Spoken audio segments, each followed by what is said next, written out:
तालुक्यात मान्सून कालावधीत 144 कलम लागू करू नये, आमदार महेंद्र थोरवे यांची मागणी। कर्जत तालुक्यात संपूर्ण वर्षभरात पर्यटक पर्यटनासाठी येत असतात। मान्सून कालावधीत तालुक्यामध्ये पर्यटनासाठी येणाऱ्या पर्यटकांची संख्या मोठी असते।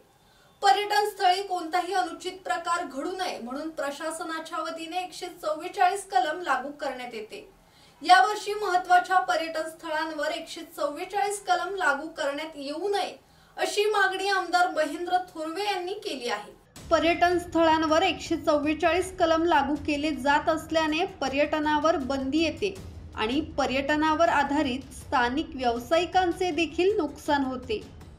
त्यामुळे कर्जत तालुक्यातील काही महत्त्वाच्या पर्यटन स्थळांवर 144 कलम लागू करण्यात येऊ नये अशी मागणी आमदार महेंद्र थोरवे यांनी केली आहे। ब्युरो रिपोर्ट, संवाद मराठी लाईव्ह, कर्जत।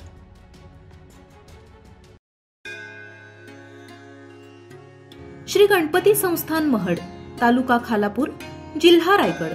श्री वरद विनायकाच्या भक्तांसाठी भक्त निवासाची सोय, स्वच्छता आणि 24 तास गरम पाणी, सीसीटीव्हीची नजर।